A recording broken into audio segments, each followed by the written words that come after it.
That doesn't happen very often. Yeah. And I wish it would.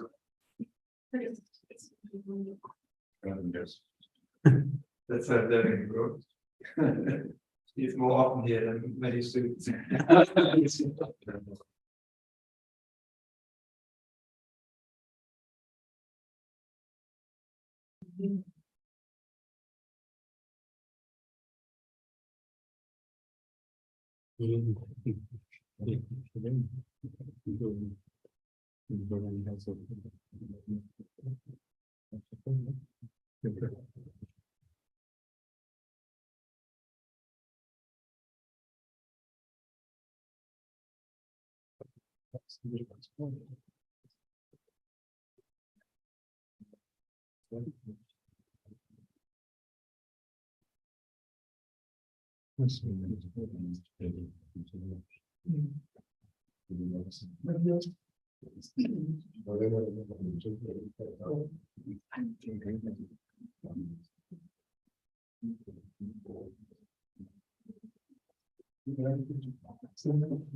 Sounds good.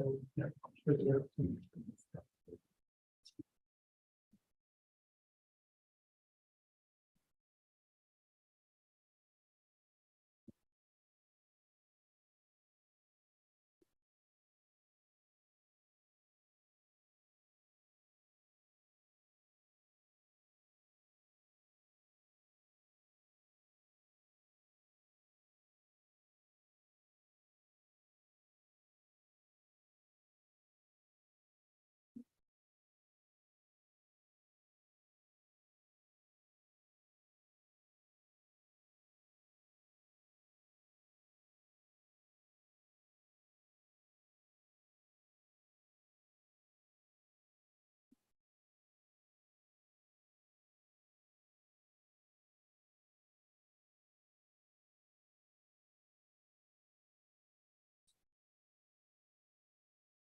Yeah, but that's actually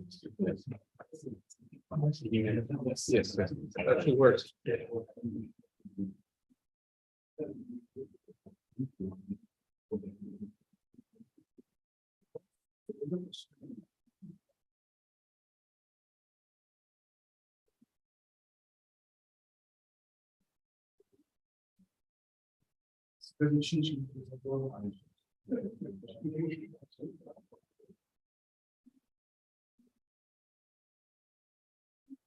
All right, so welcome everyone. Let's keep going.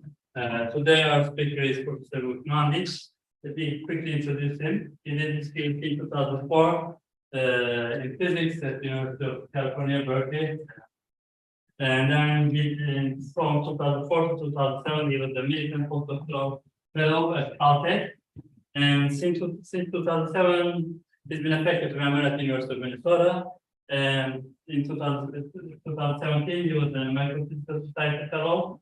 In 2019, distinguished mathematics university professor at the University of Minnesota again. And of course, he has been successful as a member of the LIGO collaboration. So I'll be talking about today observing the universe on split gravitational waves. Thank you very much for coming here and giving me a call. Thank you very much, Tolga and Enra, and several others who were kind enough to organize this and to invite me here. It really is a pleasure to be here. My wife is Turkish, so there's a personal connection that I have with Istanbul. Also, my father-in-law graduated from Istanbul University I don't know how many years ago, but he always had very nice things to say about it. So it's really an honor and privilege to be here.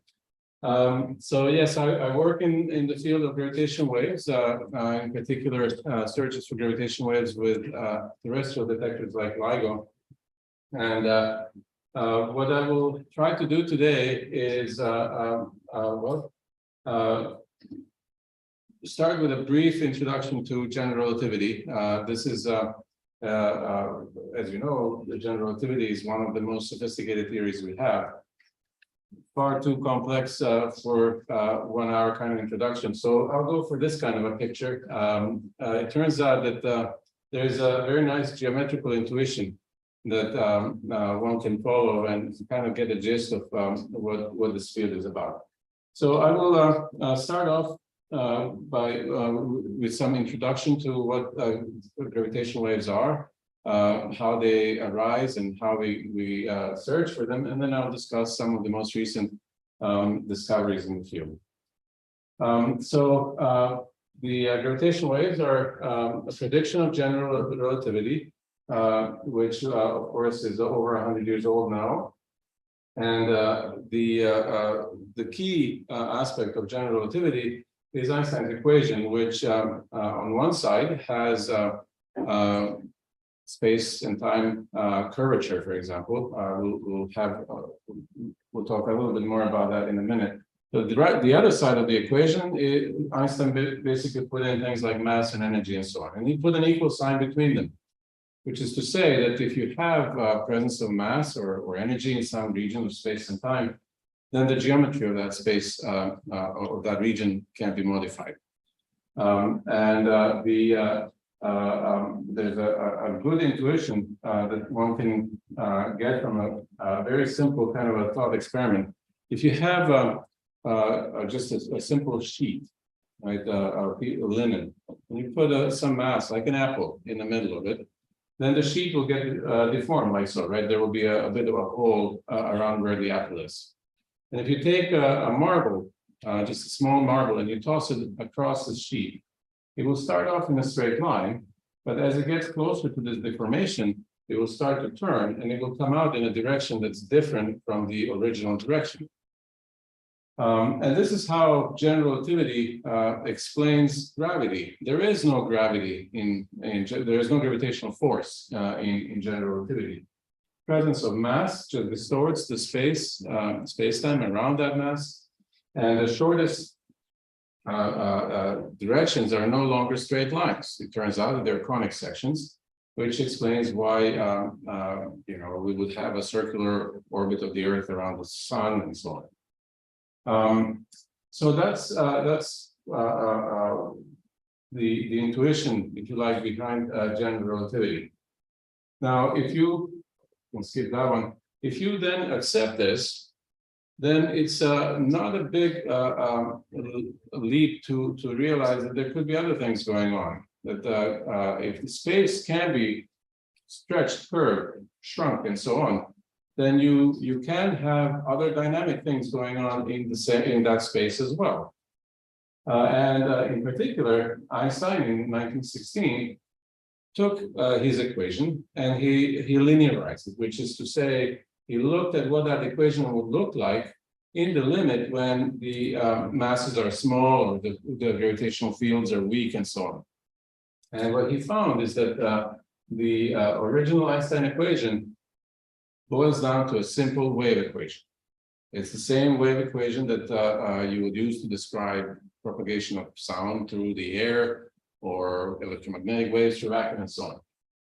Turns out there are two polarizations, the physical manifestation of these is that if you have a gravitational wave, so I guess I should take a step back. It's a wave equation, the Einstein equation becomes a wave equation. The thing that's waving is the metric itself. And metric is effectively a ruler. The space itself is shrinking and stretching, if you like. And it does so in a very particular way. If we have a gravitational wave propagating perpendicular to the screen, the orthogonal dimensions, so dimensions in the plane of this screen, will be shrinking and stretching. So we may have, let's say, a vertical dimension here stretched while the horizontal one is shrinking. And as the wave is propagating, the roles will be reversed. So the vertical will shrink and the horizontal will stretch. So something like this is the physical manifestation that we would expect these waves to have. And the two polarizations are just 45 degrees rotations of each other. Okay. So that's in essence what, at least an intuition that you may want to keep in your mind as we go through the talk. Now, how big is this effect? How big are these waves? Well, here's one way of writing down Einstein's equation. So the thing on the left side, these are both G and T are tensors. Mu and nu are indices that run over space and time. So each of them can take 4 values. So in general, G here would be a 4x4 matrix, except it's a symmetric matrix. So really there are 10 degrees of freedom in there. If you look inside, so inside of G, the Einstein tensor, you will find Riemann tensor, Ricci scalar, and so on. A Ricci tensor, if you're familiar with those, they're basically have each of them has each of the terms that show up have 2 spatial derivatives in there. So the units of this G are 1 over the meter squared. On the right hand side, you have this T, which is the stress energy tensor. So it has things like energy density or pressure, the units of which are joules per cubic meter or newtons per square meter. So in order for this equation to work, this proportionality constant K has to have the units of inverse meter, it's inverse newtons, I'm sorry, so to make the units work out in the equation. And in general relativity, you only have 2 constants to work with. There is G, Newton's constant, and there is C, the speed of light. And there's one way you can combine those 2 to get units of inverse newtons, which is to take G, which is a small number, and divide it by the 4th power of C. And C, of course, is a big number. So the result is that this K is extremely small. It's 10 to the minus 44 inverse newtons. So this has very deep implications. It's a consequence of the fact that the space-time is really stiff. It's difficult to stretch it. It's difficult to modify it.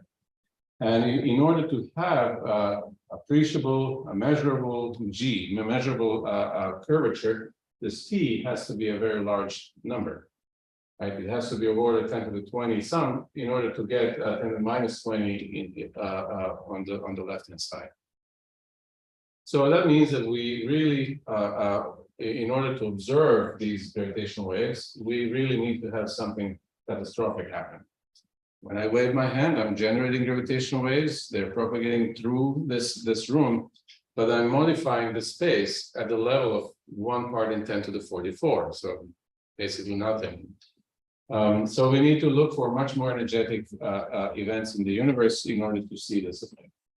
There is a flip side to this as well, which is once the gravitational waves are created and they start propagating through space, it is very difficult to modify them because, again, you need a lot of energy to do so. So the implication of that is that if you have gravitational waves that were generated at some point in the past, they travel through space essentially unperturbed. So if you can observe them, you will have a pretty clean signature of whatever generated.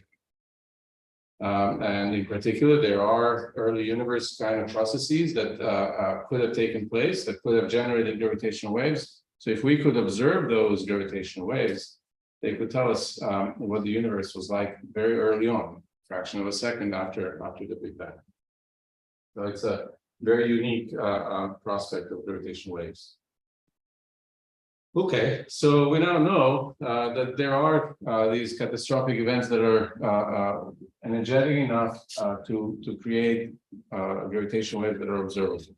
And in particular, they are associated with mergers of compact and massive objects, things like black holes and neutron stars. So maybe a step back, what are these objects? So we know the stars are basically collections of hydrogen, maybe some other elements as well. But the pressure in stars, of course, uses hydrogen to create helium, carbon, oxygen, and so on. And of course, these stars eventually will run out of their nuclear fuel. When that happens, there is no or the pressure that maintains the star from collapsing is gone, right? So the star can start to shrink. If the star is like our sun, the end of that story will be a white dwarf, something like an object that is as massive as the sun, but it's maybe the size of the Earth, so much more compact. However, if the star is heavier, so let's say something like 2 times more massive than the sun, then the collapse will continue, and it will only be stopped by the basically by the nuclear forces between neutrons and protons and so on. So what the result of that trajectory would be a neutron star, which would have basically all of the original mass of the star, so 2 times the solar mass or so, but it will be compactified to something like 10-kilometer radius. So much more compact, probably the densest form of matter. Now, if the star is even heavier than that, so maybe 10 times, let's say, heavier than the sun, then the gravitational forces will be stronger than these, the pressure of the nuclear, between the nuclear particles, and the collapse will continue into what we understand as a black hole. So an object that has all of the original mass, but has effectively no size. So that would be an example of all of these are compact objects, relatively speaking. Very massive black holes being the most compact and most massive. Neutron stars kind of in between. So if you have 2 such objects that are gravitationally bound, they can start off relatively far from each other and rotate around each other. As they do that, they will produce gravitational waves. They will emit them, they will lose energy. And when they lose energy, they get closer and closer together. And they will speed up as they get closer and closer. They will revolve around each other faster and faster, and eventually they will merge. So you can already kind of see what the signal will look like, right? When they're far apart, the perturbations to the to space-time would be small, so the amplitude of the gravitational wave would be relatively small, and they would be slow, right? Because it would take a long time for them to go around each other. As they get closer, they speed up. Both their amplitude and the frequency increase, and eventually they merge. And after the merger, maybe if there's let's say a new black hole that's created, it may take some time for it to kind of settle down. There may be some oscillations or a ring down at the end of that. So this would be an example of a waveform that a merger of 2 black holes or 2 neutron stars would look like. You start off with this in-spiral phase where the amplitude and frequency increase, and the way they increase depends on the masses of the objects and so on. Then you have a merger, which is typically a messy event, and perhaps a ring down at the end, for example, if you have a new black hole. This is something that can be calculated. You can calculate it from general relativity with some post-Newtonian kind of perturbative-like expansions, or you can calculate it in numerical relativity, basically numeric simulations. What we do when we search for these, we compute many such waveforms corresponding to different combinations of masses of objects, spins of black holes, and so on. And then we search for all of those different kinds of templates in our data. These compact objects are not the only possible source of gravitational waves. There are several others that we are looking for, but so far have not observed. Supernovae explosions are an easy one because those kinds of explosions are typically not spherical, which means that they will be producing gravitational waves.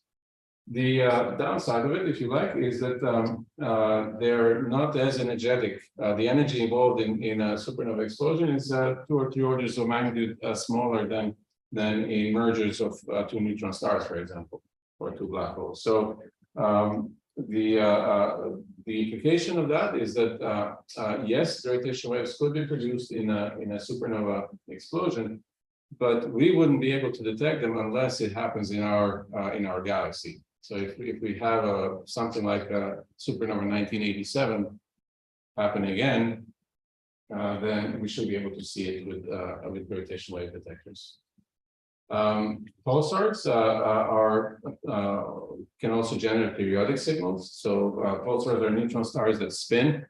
If they have typically their spinning frequencies are hertz, 100 hertz, maybe 1,000 hertz. As they're spinning, if they have some non-uniformity in their mass density, think of it as a small mountain on the surface. As the neutron star is spinning, it will produce gravitational waves. And those will be sinusoidal, they will be periodic.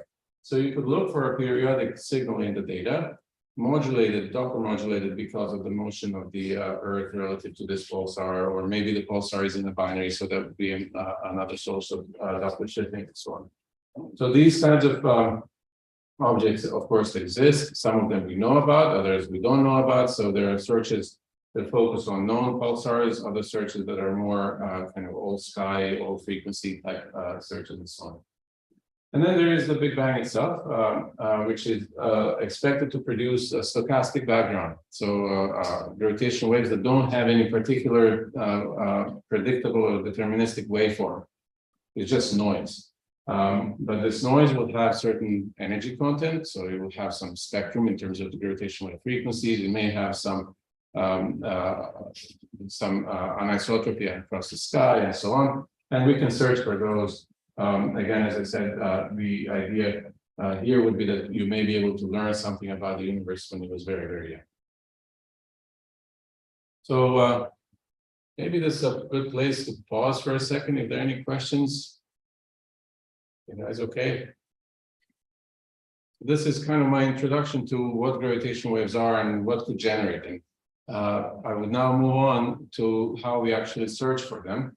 And the basic idea is there are multiple ideas out there, but the one that's the most popular these days and the most effective is the interferometer. So the idea, this is very similar to Michelson-Morley, for example, experiment, which I'm sure everybody has seen or heard of. The key difference is that the mirrors now in LiDAR and Virgo type detectors are suspended, so they're freely floating in space. In the Michelson-Morley experiment, all of this was fixed on a platform. So the idea is you take in a light source, like a laser beam, send it in from the left here, and you pass it through a beam splitter. It's a special mirror that allows half of the light to go through and the other half is reflected. And then you put two other mirrors, and now you have a beam that's going up, reflects off of this end mirror and goes back to the beam splitter, and another beam that goes along the x-axis here, bounces off of the x mirror and goes back. And these two beams now come back together, they superpose. And if the lengths of these two arms are exactly the same, then the two beams, when they come back to the beam splitter, will be exactly in phase. The resulting, if you observe then this output of the interferometer in this direction, you would observe nothing because all of that light would actually be reflected towards the laser. However, if one arm is longer than the other, and remember that this is what gravitational waves would do, they would stretch one arm and shrink the other. Then one of these two beams would come back to the beam splitter a little bit earlier than the other. And because of that, the two beams will not superpose perfectly anymore. There will be some change in the power, and you might actually see some light leak out towards the detector down here, towards the photodiode. So that's the key idea. And we have actually a nice animation of this that was done by our colleagues at Caltech. So this is our laser, beam splitter, two mirrors, and we'll zoom in now. And we'll observe this light wave. Now, this is the laser. Gets split into two. We're now following one arm of it, bounces off of the mirror, comes back. You will see the second one coming back here, and they superpose here. Now observe right here, these two beams, as they're coming back, they're out of phase and they exactly cancel each other out, and nothing is observed at the detector.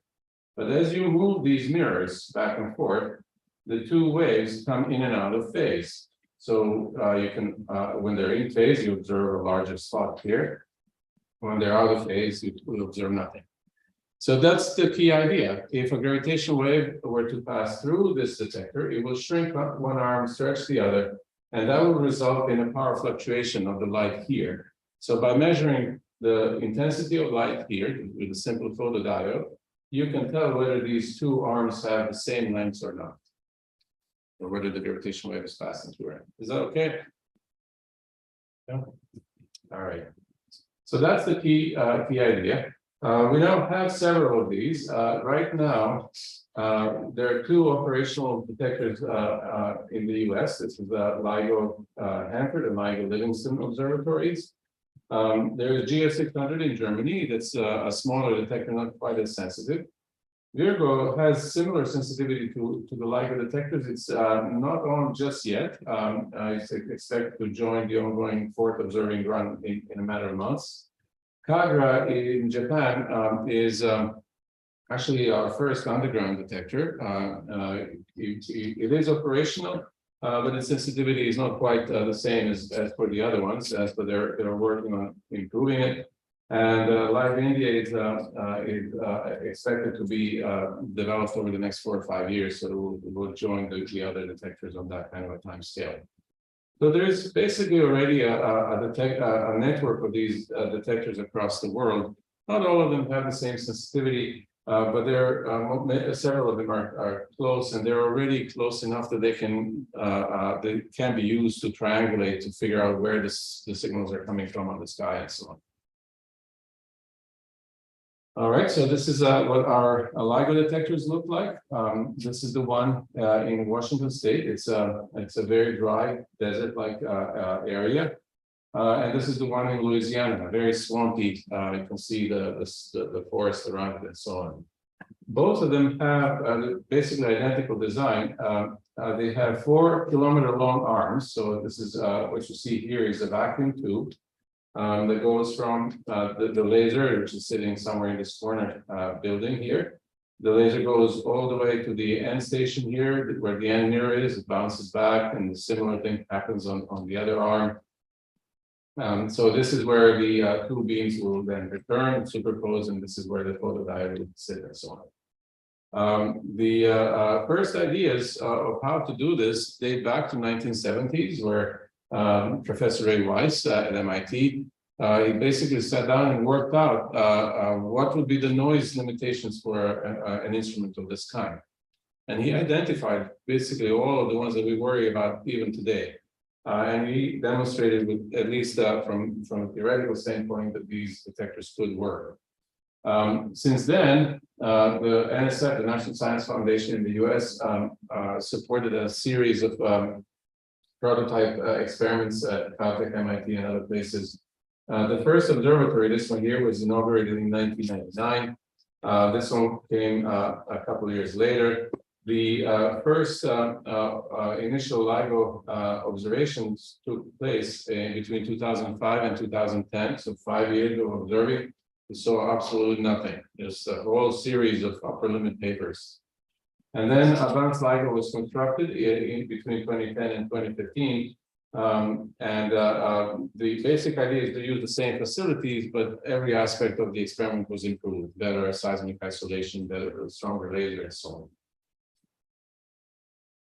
on. This is a schematic of one of our detectors. You see this is where the laser would come in. The beam splitter is sitting here. This is these are vacuum chambers. So this is a very long tube, 4 kilometers on each side, and each of these chambers is hosting one or more mirrors. And you can see a picture of one of them. So this is one such chamber. You see a human here for size. There's in each of them there is typically an optical table and some structures that then contain to support the mirrors of the interferometer. So the structures are typically whole. Each of our mirrors is actually suspended by like so by pendula, and each pendulum serves as a filter of high frequency seismic or vibrational noise. So each of these pendula suppresses the motion with one more frequency squared. So we have typically 3 or 4 of such pendula stacked on top of each other to get a very large suppression of seismic noise at frequencies 10 hertz and above. And then you see these pillars here, they're hydraulically actuated on to account for the tidal motion. And then on top of that, there's a platform like this, which has a whole set of seismometers, accelerometers, and so on, different instruments that measure the motion of the platform in different degrees of freedom. And then there are actuation systems that basically account or try to cancel that at the level of about 1 in 10 to the 5 or 10 to the 6. So this kind of a setup is designed to suppress the vibrational motion at the level of 1 part in about 10 to the 12 or 10 to the 13, which means that the vibrational motion, which is about 10 minus 6 or so meters, gets suppressed down to something like 10 minus 19 meters, which is the sensitivity we need to observe those gravitational waves. This is actually a picture of one of our mirrors. It's about this big, I would say, 40 kilograms in size. And there are different types of actuation mechanisms, but the one at the bottom is electrostatically actuated on. So very small forces are used, electrostatic forces are used to control these mirrors. Okay, back in 2015, when we first turned on the advanced LIGO detectors, this is the kind of sensitivity we had. What's shown here is the strain, and strain is defined as the differential arm length. So take, for example, the X arm minus the Y arm divided by the X arm, right? So the fractional, we're looking at the fractional change in the arm lengths, and that's effectively what the strain is. That means that if we observe if this motion here is observed at the level of 10 to minus 19 meters, and we normalize that or divide it by the arm length of 4 kilometers, the strain that we can observe is at the level of 10 to minus 22 or 10 to minus 23. And that's in the most sensitive part of the of our detector response, which is at 100 hertz ish. Below 100 hertz, so going towards 20 hertz and so on, you see that the noise increases, and that's basically coming from the increasing seismic noise and other noise sources. And on the other side, it increases as well, and that has to do with photon noise. So basically, how many photons we have in the interferometer. Okay, so this is our collaboration. Maybe a few years ago, about I think around 100 institutions at this point. They're scattered across the US and Europe, some also in Asia and Australia. But it's really a worldwide kind of an effort. I should also say, I mentioned the Virgo experiment over in Italy. That's a French-Italian collaboration. It's a different collaboration from ours, but we have agreements signed, memorandum of understanding signed with them, that we share the data and we do the analysis of all the data together. So in addition to the LIGO detectors, we have access to the Virgo detector and the geodetector in Germany, and all of those are analyzed, all of those data are analyzed together as one large collaboration. This is our group in Minnesota. Typically it's grown actually over the last few years, but we had some people from Turkey. In fact, Tore's graduate student came about 2 years ago.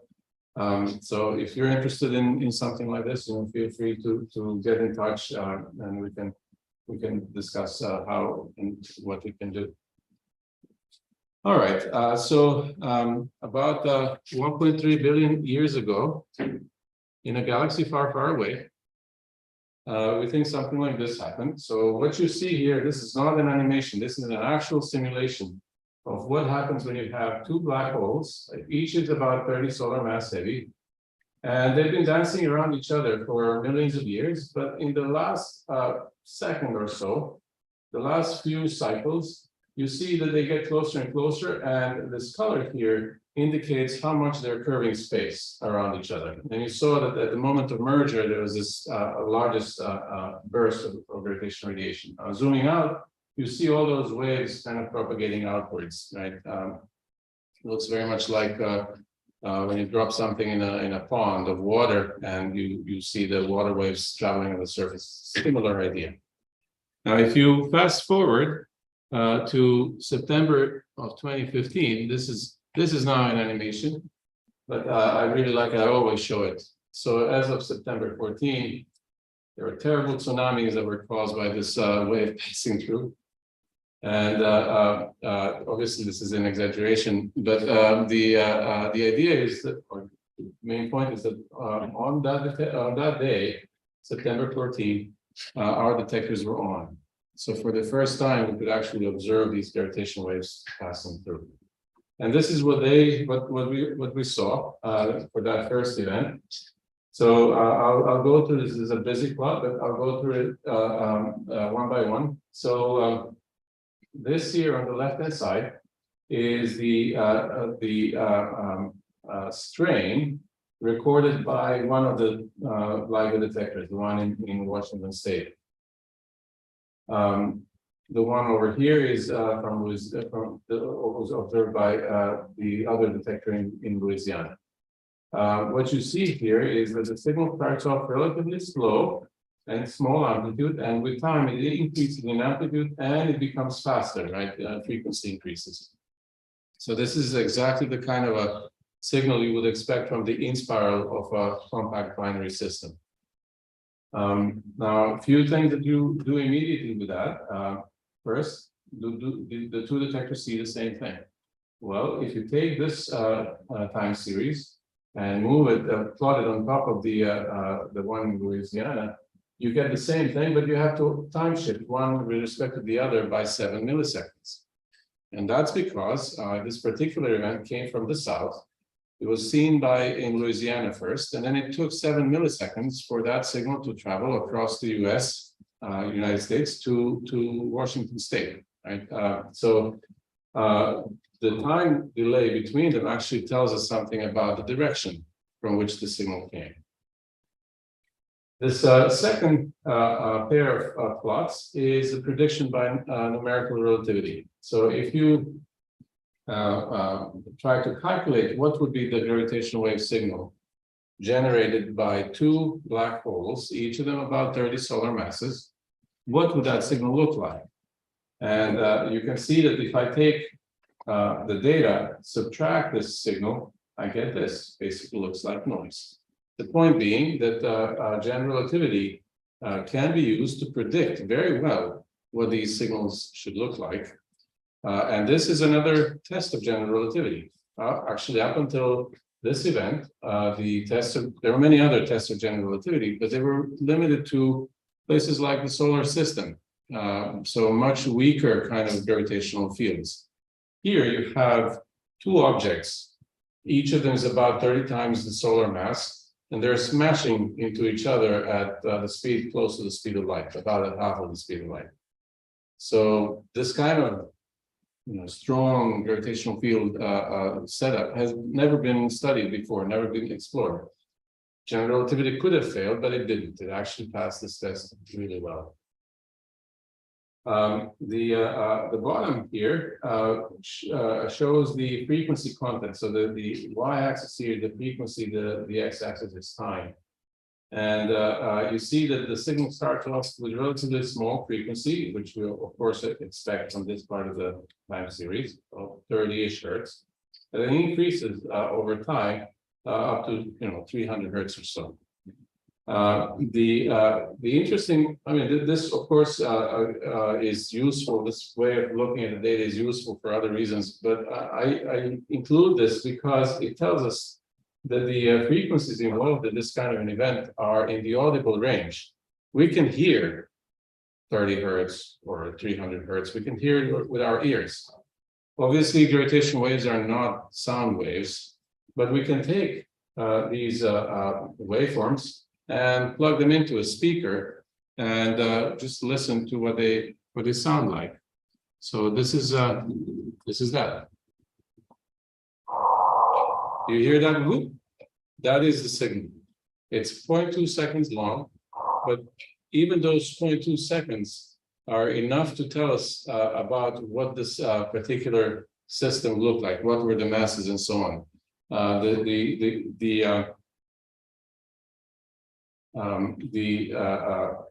fast the frequency changes from this low to high frequency, and what the amplitude, how fast the amplitude changes. Those are they depend on the masses of the objects in the binary. So from there you can estimate what the masses are, and it turns out in this case they're about 26 and 33 or so. But you can extract also information about their how far they are, what the direction of the sky, and so on. This is an event that happened a couple months later. In this case, you see the signal here plotted on top of the data. The data is much noisier, and you don't see the signal by eye. In the first event, it was very easy, right? The signal was so loud, you couldn't miss it. Here, though, much less so. So the way we search for these things, as I mentioned before, we calculate templates for millions of combinations of binaries, different masses, different distances, and so on. And we take all of those and push them through the data until we find a match. So you can take a waveform like this and send it through all of the data that we acquire. This is months of data, and look for moments where when you line up the template with your data and there's a perfect match, your signal to noise ratio skyrockets like this, and you know you're seeing something. So obviously, in this particular case, the signal was much longer. So it had about 50 cycles as opposed to 8 in the first case. So the masses here were smaller and so on than in the first case, and you can deduce all of that from the signal that gives you the best match. A couple of years later, we had the first triple detection. Virgo detector was now on as well. And you can see the signal was observed in all three. Virgo's sensitivity at that time was a little bit smaller than the LIGO, but nevertheless, you could use these three detectors to triangulate where this signal came from, to of order 50 square degrees or so on the sky. And that became important for a different reason, which I'll get back to in a minute. Since then, we had 3 observing runs, and we have observed nearly 100 black hole binary events so far. And that's already enough for various studies of the population of these objects. So you can look at their spins and masses, and you can look at what their distribution of the sky is like. You can perform a more sophisticated test of the general relativity, see if there is any deviation in any of these events from what the general relativity would predict.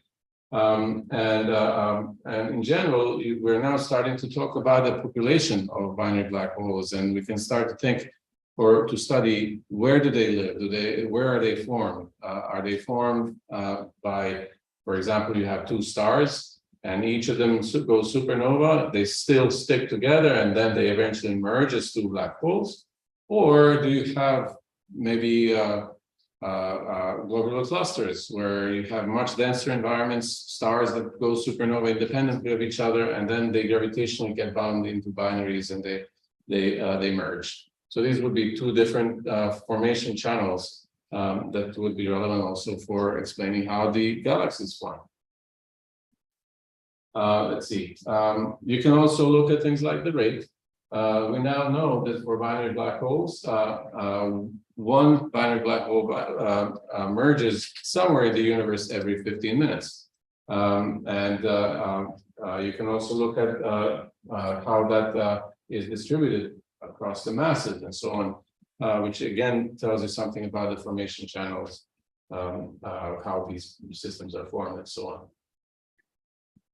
So in August 17, 2017, a different kind of event took place. So here are those similar frequency versus time plots. This one here is for Hanford, this one's for Livingston, and this one is for Virgo.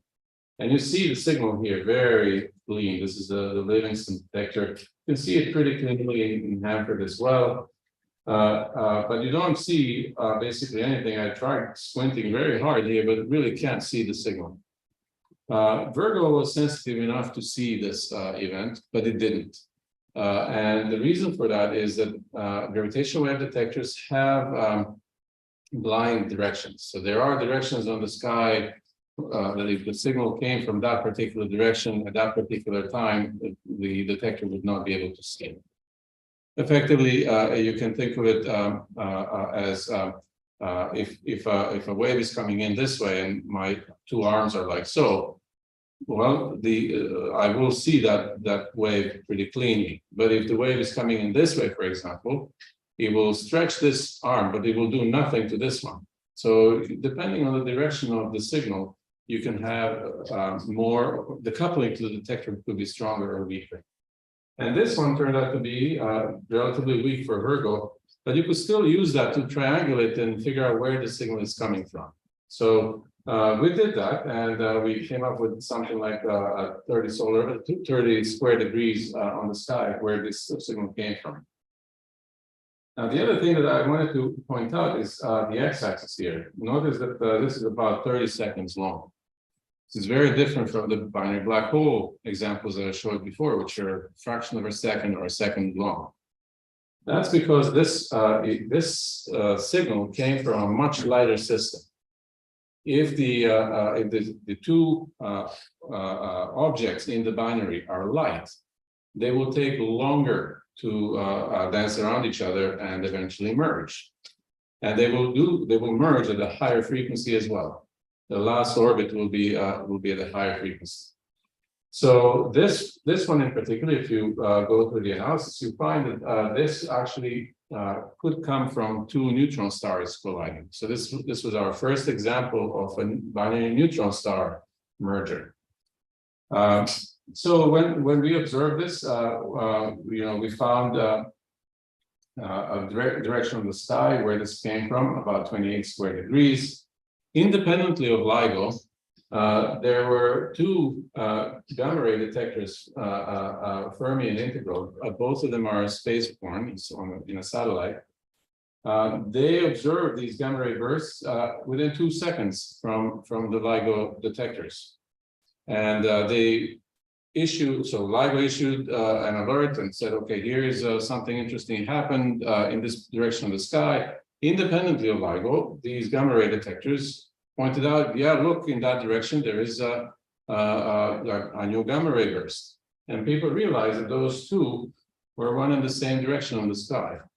So all of a sudden, there was a huge excitement in the community. This was the first time it looked like that both light and gravitational waves were generated by the same event. And many telescopes were turned and to explore this 30 square degrees blob in the sky. About 11 hours after the event was observed, it became dark in Chile, where some of the best telescopes in the world are.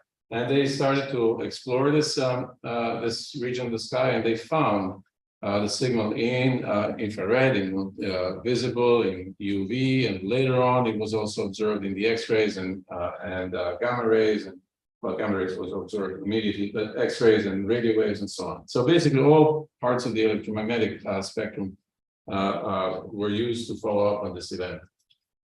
This is the collection of telescopes and other detectors that looked at this and followed this event. Some of them were in space. There's even one at the South Pole. One of the neutrino detectors, IceCube, was trying to look for neutrinos in coincidence with this event, but they didn't see it. So it was a truly an exceptional time, an exceptional event, and there was a good reason for this too. There was a whole series of new things that you could now do. That you have both gravitational wave and light information about this event. You can combine those to perform a different types of studies. So this is an example. One thing that you can do is look at the neutron stars and their equation of state. The equation of state effectively relates pressure and energy density, or you could turn it into a relationship between mass and the radius of the star. It basically tells you how stiff this form of matter is.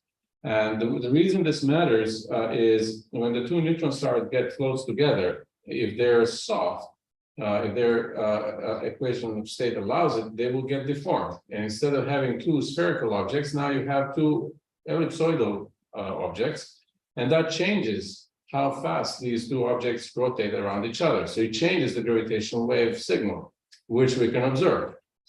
So you could turn that around and say, okay, based on this gravitational wave signal that I observed, which equations of state are consistent with it, right? Theorists go and calculate what are the possible equations of state, and each curve here corresponds to one possible relationship between mass and the radius of the star. So one form of the equation of state. And this plot here is the analysis of the LIGO data, and basically shows that some of these curves are consistent with the data. They go through the allowed regions shown with these colors. Others, like this H4 curve, for example, is ruled out. So you can start to probe the equation of state of neutron stars, which is a rather unique thing, because we can't reproduce that kind of densities in the lab. Another thing that's interesting. So this here is the spectrum observed by one of the telescopes, the shooter. So I'll play it here. You can see the time evolution of this spectrum up here. So at the beginning, you see that the spectrum was dominated by these wavelengths, which are relatively low wavelengths, so high frequency. This is UV kind of a light.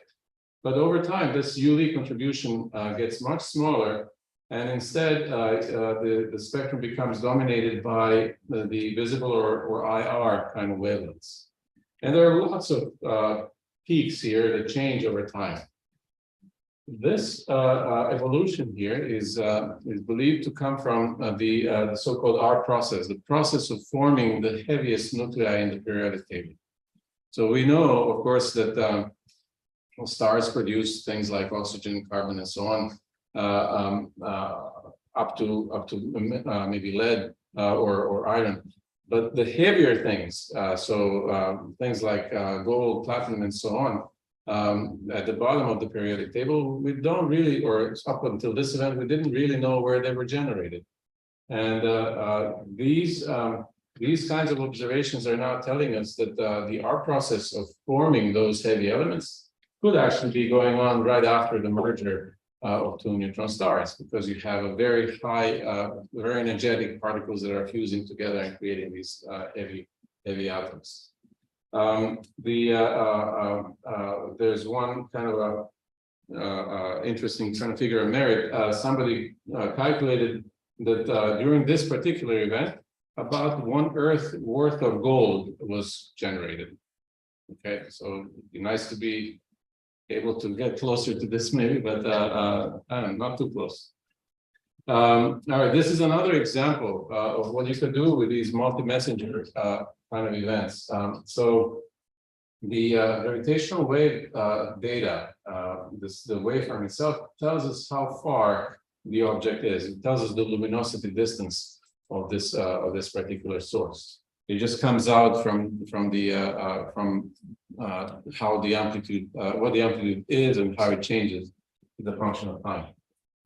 If you observe the light from the same event, then you can also have a measurement of the redshift Z of this event. And then if you have both luminosity distance and redshift, you can measure h, the Hubble constant. So this is an independent way of measuring the expansion rate of the universe, the H0. As you probably know, there are multiple ways of measuring H0, but there are two kind of leading approaches. One is based on the type 1a supernovae. The other one is based on CMB observations. They don't agree with each other at 5 sigma. So there is a discrepancy between them that could be coming from just experimental uncertainties and so on, but also it could be coming from potentially new physics. This approach, the error bars here you see are huge compared to the ones that are currently leading. But this approach is completely independent of the two. So you have a novel way of measuring the expansion rate, which may actually be able to help us resolve the tension between the other two. Obviously, we're far from that with this one event, but if we had of order 20 to 30 such events, then the error bars would start to become comparable with some of these other approaches, and that would be really an interesting thing to do. At this point, this particular event is the only event that we had a very clean signature of both light and gravitational wave. But we're continuing to observe, so hopefully there will be more of these coming. This is a different thing. So this is a different way of measuring gravitational waves. It has nothing to do with LIGO and Virgo kind of detectors. It instead uses millisecond pulsars. So pulsars are effectively very good clocks. They are neutron stars that spin, and as they spin, they're emitting electromagnetic radiation in a narrow cone, which sweeps around the sky. And if we happen to be in the path of that cone, we will get a pulse periodically, let's say every millisecond or so. Now, the idea here is that you set up your radio detectors and so on to observe a whole bunch of these. So in this particular study by the Nanograph collaboration, which just came out last week, they were tracing 68 pulsars over a period of 15 years with several telescopes. And the idea is that if you have, let's say, a gravitational wave, in this case, you're looking at things that are very slow, whose period is 1 over a year, so 10 to the minus 9 hertz. The gravitational waves in that kind of frequency would be generated by supermassive black holes, things that are sitting at the centers of galaxies, so have masses of order 10 to the 10 solar masses and so on. So that kind of systems could create gravitational waves, and if those gravitational waves pass through, the timing of these pulsars would be modified. Right? They could come a little sooner or a little later than where they should be. So this experiment is basically monitoring the arrival times of the pulses from millisecond pulsars over very long periods, and it tries to look at fluctuations in those arrival times. And if those fluctuations will always exist for experimental reasons and so on, but if a gravitational wave is causing the fluctuations, then those fluctuations will be correlated across all the pulsars. And the correlation would have a very particular angular dependence. So here you see the angular separation between the pulsars. So you have one over there, one over there. This will be the angle between them. The correlation between those two pulsars would be determined by this curve, which is called the Helling-Downs curve. And so what you can do is you not only monitor the arrivals of these pulses, but you look for correlations in the arrival times of different pulsars, and you look for a very particular correlation pattern that depends on the separation angle between the pulsars. So they discovered this. In fact, they've been claiming an excess time delay, if you like, for a couple of years now. But now they have actually shown that it's consistent with a stochastic background coming from these supermassive black hole systems, which is expected to give a particular power law kind of behavior. And they see this parallel behavior to be consistent and three signal with their observations, which may imply that there are some astrophysical things that should modify their model and so on. But nevertheless, it is an astrophysical, they are claiming an astrophysical signature of this excess noise. So this is now a first detection of the stochastic background, and it's sitting down here at about 10 to minus 9 hertz. What I'm showing here, we often refer to this as a landscape plot. It's what's on the y-axis is the energy density in the stochastic background. So this is basically energy in gravitational waves divided by the critical energy density of the universe, very similar to omega matter or omega dark energy and so on.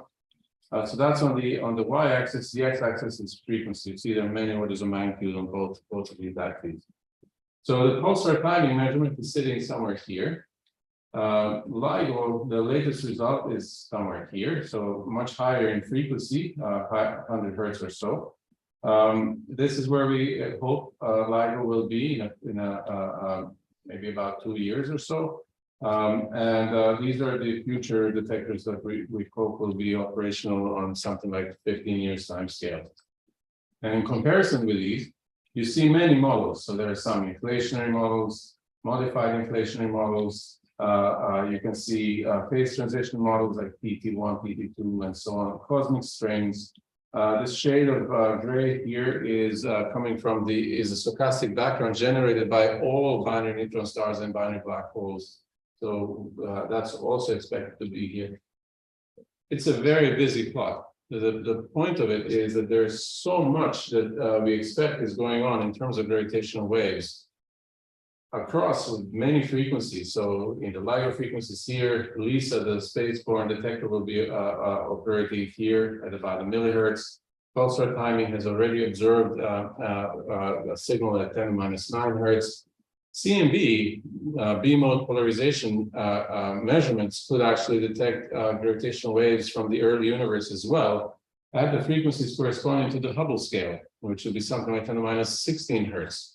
So there's a lot of interesting science that we may have access to through the stochastic background and different searches for it. Not only that, sorry, this is the latest, I guess, result by LIGO as of a couple of years ago.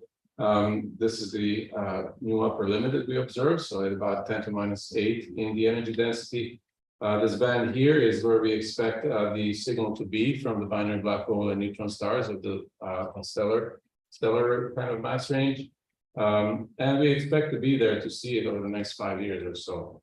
So hopefully another detection, but of a very different gravitational wave. And we're developing techniques to also look for anisotropy. So these are maps that maybe resemble a little bit some of the CMB maps that you may have seen, done now for gravitational waves using LIGO and Virgo detectors. Okay, so this is basically the end of my talk. This is where a collection of instruments that we expect to be around over the next 10 years or so. There are additional experiments that are being planned. Einstein telescope is being conceptualized in Europe, Cosmic Explorer in the United States. LISA is a spaceborne detector that will fly 2035-ish, not too far. I already mentioned the pulsar timing and the CMB, B-mode polarization. These are different approaches, different techniques. All of these are working at different frequencies. So as I mentioned, the CMB measurements are at 10 to minus 16. Sorry, this is the magnetic spectrum. The CMB is down here. Pulsar timing 10 to minus 9, satellite based at 10 to minus 3, terrestrial at about 100 hertz. The point I'm trying to make is that with the electromagnetic spectrum, every time we open a new band, new discoveries were made. Things that we expected, things that we didn't expect were observed, and we learned a lot about the universe. We're now starting to open up a whole other spectrum of gravitational waves in different bands with different types of approaches, different detectors, and so on. So My expectation is that the next couple of decades will be very exciting. We should be able to see a whole range of new types of gravitational wave sources. So stay tuned. It's a great time to get involved as well. It should be around for a while. Thank you again. It's been really a pleasure to talk to you about this. I'm happy to answer any questions.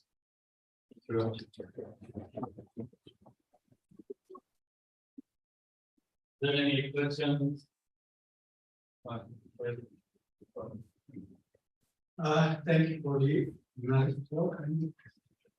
You mentioned that once gravitational wave is propagated, it does not interact with any structure. And so is there a way to measure the distance only by looking the gravitational wave? So unless we don't observe the electromagnetic counterpart, is there any way to understand the distance and the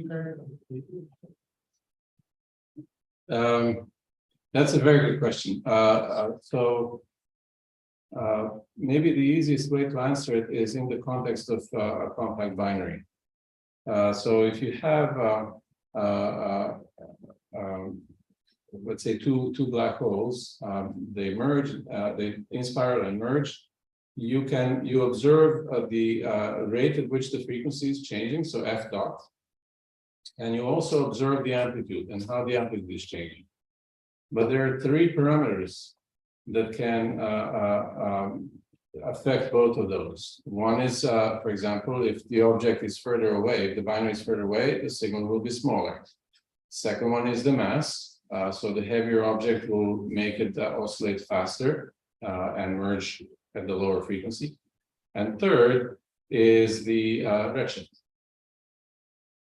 So we can't, with our observation, with the gravitational wave observations of the binary mergers, we cannot break this degeneracy. We have two pieces of information, basically, but three parameters that are degenerate. So if you know one, like for example, if you can measure the redshift, then you can break the degeneracy, you can figure everything out. So I think that answered your question.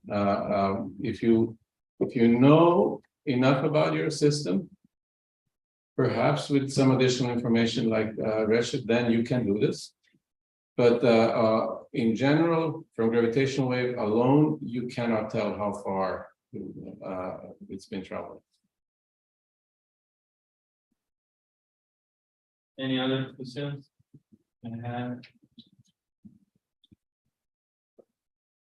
How much did the sensitivity increase in the new run compared to the previous run?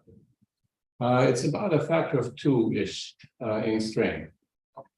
Is cover already completely integrated? I mean, you say you share data with programs, all those the same? Yes, it's completely integrated in the sense that we have agreements with them. We now work together with partner members. So all of that is already happening. It happened also for previous run, the third observing run. And that seems to be working just fine. The data itself, though, from Kagra will, I don't think they've started to collect the actual observer data. So that will probably happen a bit later in the run.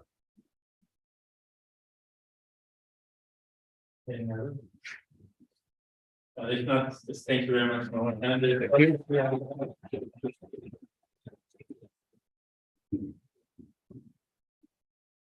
Thank you. It's been a pleasure. Is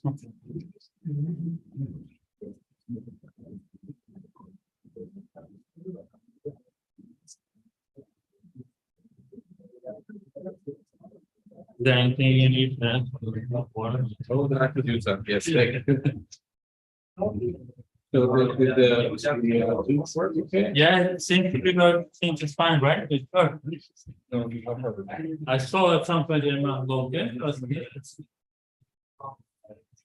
Just studied last sonra hep